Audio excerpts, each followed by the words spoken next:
Welcome to the 2025 Honda CR-V. This is a hybrid model. It's a top-end sport touring model, and it's a very practical option for families looking for something efficient while still being practical and spacious. So, first of all, starting right up front with the trim levels, we have the base Sport Hybrid, the Sport L, and then the top-end Sport Touring, which we have right here. So up front, Honda gives you some LED headlights. You've got some little accent pieces down there to make this grille and this whole front end look a little bit unique. I like it more than what the previous design was, but nothing changes coming into this 2025 model year. You've got LED headlights here as well, and everything looks pretty slick up front here for the CR-V, so I'd love to hear what you all think of the design. Now the paint on this CR-V is the Meteorite Gray Metallic, and there's a lot of metallic on here. Wheels for the hybrid are going to range from 18 inches to 19 inches, and they're all going to be pretty much the same design. We have 19-inch right here. It's like a glossy black.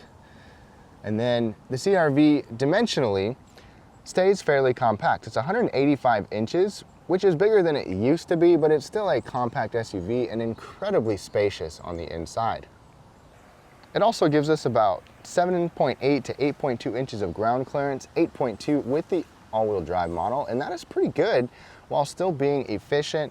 We have LED taillights, but you still get an incandescent turn signal here. I do like the taillight design. You've got that vertical design, which is very Honda with the CR-V, and all of them are going to get little chrome finishers on the exhaust here. All right, now coming to the cargo area, you'll get a manual lift gate on the base model. The L trim will give you just a regular power liftgate. You can open with your key fob or with a button inside or a tab down here. But this touring model gives us the hands-free option. So it's kind of tiered up depending on what trim level you get. And this CR-V has great space. The CR-V's always been very practical about getting as much cargo space in here as possible. You've got 36 cubic feet behind the second row alone, which is fantastic. You've got LED lighting back here. A couple more bonuses is that on each side, you've got these hooks. These are great for grocery bags or attaching some other kind of a bag or item. You can have a little bit of space down there, a little bit of space down there. There's a couple tie downs built into the back as well, and a 12-volt power outlet to plug in any kind of item that you need to. The only thing I'm gonna complain about here is that we don't have a spare tire. There's some room back here, but as you can see, we've got some hardware. There's enough room to put stuff. You get a tire inflator kit, but no spare tire. To fold these seats down, there's no lever in the back on this CR-V. You've got this little lever here, and the seat bottom actually moves down into the floor to make this a really low stacking area. And you've got 76 cubic feet overall back here. So if you're looking for a compact SUV that has great cargo space, the CR-V is definitely a great option. I mean, this is very, very cavernous at 76 cubic feet. Now, for the key fob, Honda gives us the Smart Key System standard. We even get remote start on here. It's a nice compact key fob, but it feels fairly stout. It feels kind of substantial and not super cheap like some brands. The Smart Key System is only on the front doors here, and the lift gate, it's not on the back doors. But we've got these little lines to lock it. The mirrors will flash. Otherwise, it is all based off of a sensor in the back. And one cool feature that Honda's had for a while, if you have this turned on or not in the vehicle, you can shut the door and you can walk away with the key fob, and then the vehicle will automatically lock. So you don't have to worry about fumbling with your keys or touching this to lock it. You don't have to worry about that, which is pretty nice. Now, taking a look at these front seats. So these Honda seats have some nice shaping to them. They also look good. Power seats are gonna be standard, and heated seats are even standard. If you wanna get leather like this, you're gonna have to get one of the top two trims, the L or the Sport Touring. And this leather looks nice. It's got this little contrast stitching on here as well. The headrest is not intrusively far forward. I've been very comfortable in these seats. They have good bolstering, even good bolstering down here without being aggressive. And Honda gives us two-way lumbar when sometimes they've given us four-way lumbar before, and all your typical adjustments down here, so height and tilt and recline. Just the basics, nothing over the top, and there's no ventilation on here. There is just heating. So that's something that Honda holds out on a little bit compared to some of its competitors. One perk is that we get a leather wrap steering wheel, and this model even gives us a heated leather wrap steering wheel. It is manual tilt and telescoping with a pretty good range of motion as well. One more thing that we get with the leather seats is memory settings for the driver's side, 2-position memory settings. That's on both of the top trims. Now taking a look at the back seat, so we've got plastic materials up here, unlike the front, but we do have a soft armrest and a little bottle holder. And let's go ahead and hop in. This CR-V definitely has good legroom. I've got tons of foot space. I've got great knee space here as well. And some little perks is that we've got air conditioning vents. We also have 2 USB-C charging ports back there. The passenger seat gets a mapped pocket as well. So you're pretty good to go back here overall. There's plenty of room, plenty of headroom. It's more spacious than anyone would probably expect. The armrest is also soft and padded. There's small cup holders here, but at least you have some. Can't really fit any necessarily like big bottles, but just the small bottles. One other thing, it's hard to tell, but there's really not much of a hump at all in the middle. So even middle passengers can fit and have good space. So passenger space is excellent in this CR-V. All right, let's take a look at the interior details of this CR-V. So it's gonna look very familiar to other Hondas here, and it's simple and practical. So to start it up, push button start right there.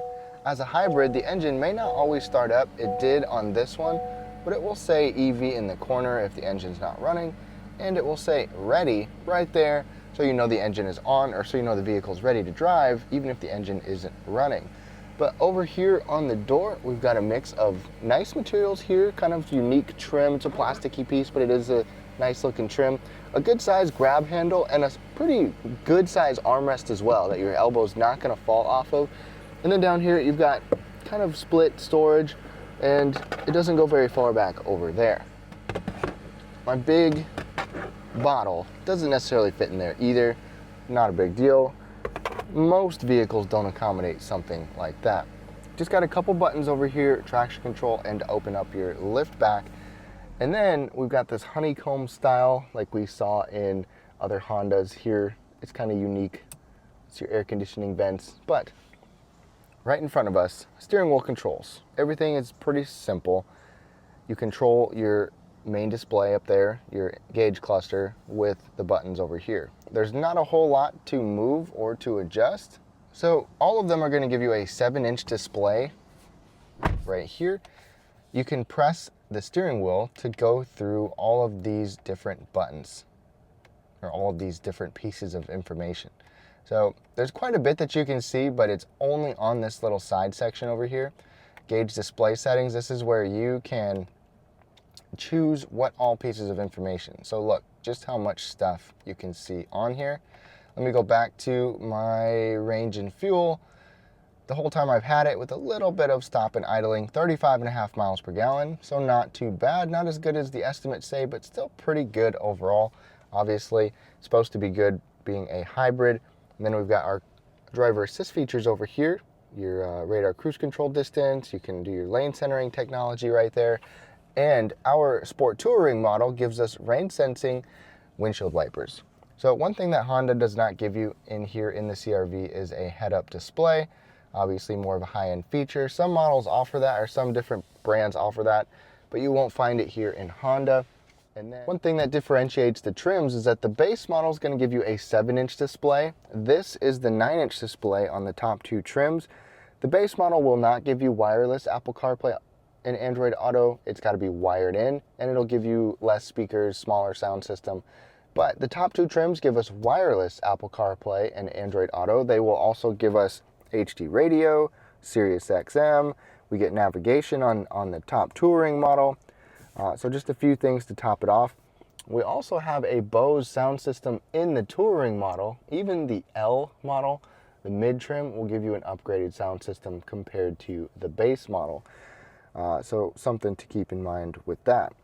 Now, this is very familiar Honda, so you can literally click and drag, kind of like a smartphone, to customize the screen however you want it to be.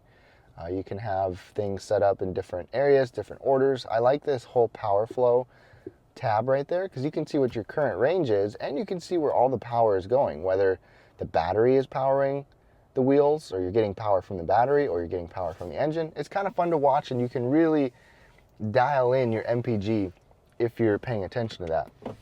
Now, we have a backup camera, we have parking sensors. As you can tell, those are going off right now. We've got 3 different views for our backup camera, but we don't have a 360 camera. That's something Honda holds out on, even though several brands now give that to us, even on lower end models. We do have dual zone climate control down here. It's a simple layout, heated seat buttons over here, automatic, you can sync it up. It's a very clean look, very simple layout. Down from there, you'll also find a couple of USB charging ports, a 12-volt power outlet. We have a wireless charger on the top 2 trims here as well. Plus, this little liner is kind of rubberized and grippy, so stuff does not slide around. Now, drive mode selector back here, let me show you what all drive modes we have, in addition to our downhill assist control, which you probably will never ever use. All right, so drive modes, we got sport, normal, economy, and snow. We can go through those in the test drive.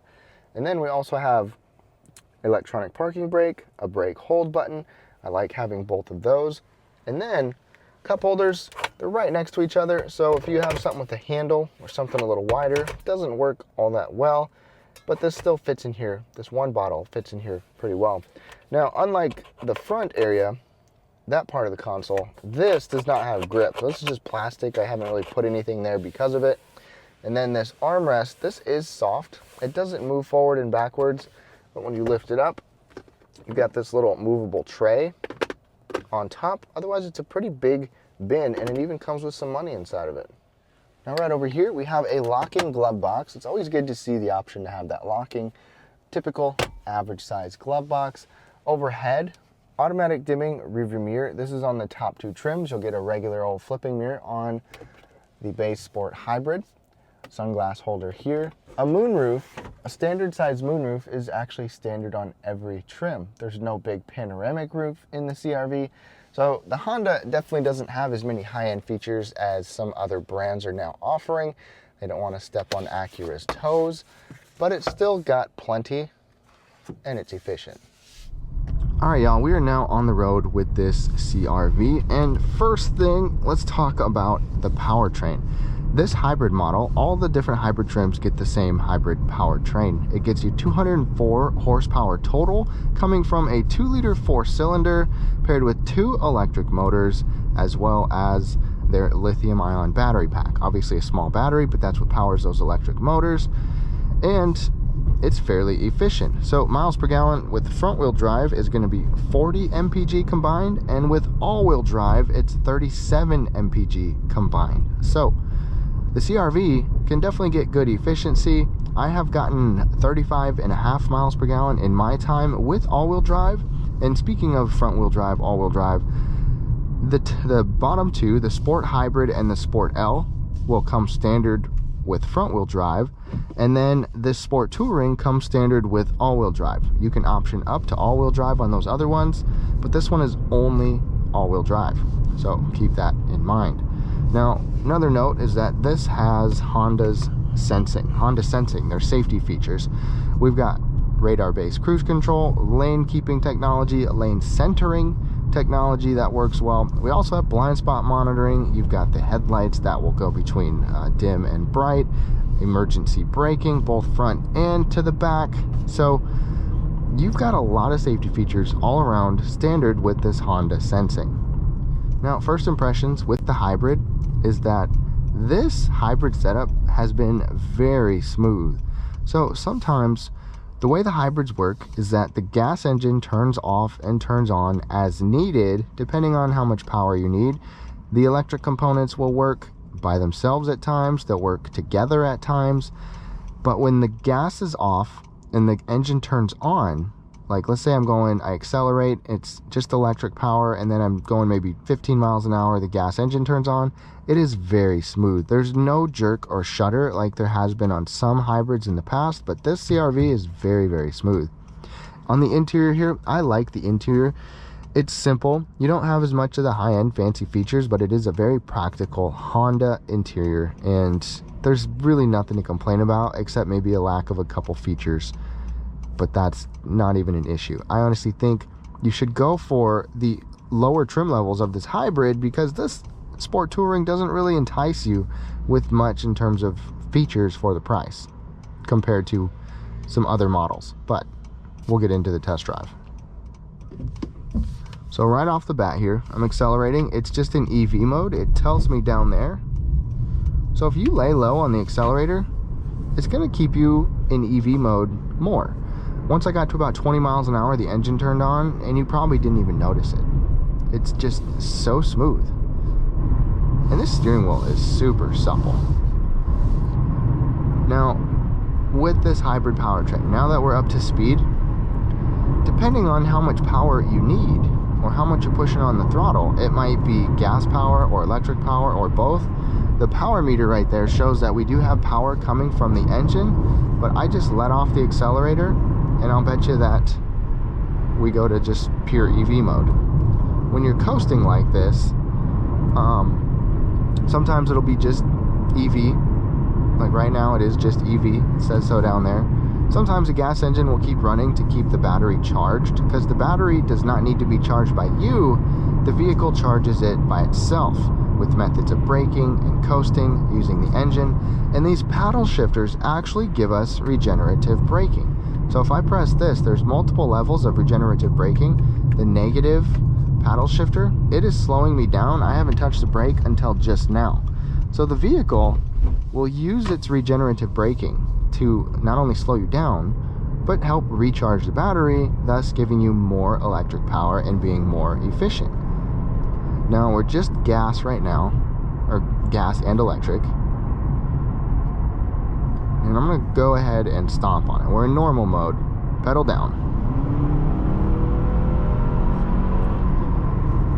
Very quick to respond. So one thing about these hybrids, they get quick electric power and torque, which comes out right away. Plus they have the eCVT. It's not a regular old mechanical transmission. It's not like Honda's physical CVT or geared transmission. This eCVT just responds immediately. Now I'm gonna put pedal down again. And this is quick enough. I mean, nobody's really gonna say, and big publications like, you know, Car and Drive, Motor Trend and stuff like that, they're gonna say that the CR-V is slow. It's not fun to drive. That's not the point of it. It's got plenty of power. I've been able to pass people and zip around town just fine. And now I'm coasting right now, sort of, just lightly on the throttle, and we're in EV mode. So we're not using any gas. Even with a couple of floored pedals right there, we're still averaging 35.1 miles per gallon, which is great. Now I'm gonna put us in sport mode. That will automatically hold the RPMs up. This is really only if you wanna be aggressive or if you wanna know that you're gonna be passing somebody. Partial pedal. Listen to that. You even get some extra noise in here. That was just partial pedal. Sport mode does give you more power, but since this is a hybrid, I'm not trying to drop our MPGs anymore. We'll see what they are when we finish this drive. But if you're light on your braking, or if you plan your braking and don't slam on your brakes so you can take advantage of the regenerative braking, you can really get good efficiency if you try to in here. And that's one reason city driving gets more efficiency or better efficiency than highway driving with these hybrids, because you get to take advantage of more coasting and braking. So up to this point, we've averaged 35.8 miles per gallon. The CR-V steering is good. It's very balanced. The acceleration is also plenty good. The ride comfort is very smooth as well. That was one thing that impressed me right away when I got in here over some bumpy areas, is how compliant this suspension was. It's comfortable to drive. It's well balanced on its feet without having a sporty feel. It doesn't feel sporty like some of the other models in this segment, but you really can't complain about its day-to-day driving characteristics, its efficiency, and its overall space. And if you're coming from a gas model and you're afraid of the hybrid being kind of scary or just weird or feeling funny, you probably won't even notice. But right now it's super quiet because we're just in EV mode. We have now averaged 38.5 miles per gallon, and you can just coast through this parking lot just in EV mode. I wish we had a dedicated EV button like we get in some models, but it just determines that all on its own. But I hope you enjoyed the test drive, and if you're considering the CR-V, it is definitely a great option for a practical SUV and an efficient SUV. It's got great space considering its exterior dimensions, passenger space, and cargo space. Both of those can be hard to come by, but personally, I would just go for the base model, the Sport Hybrid, because you get the same efficiency, the same space, the same power, but you still get a good amount of standard features, which I don't think the Sport Touring really entices people enough, because they don't want to step on Acura's toes. But I hope you've enjoyed the test drive. Let's go ahead and close out.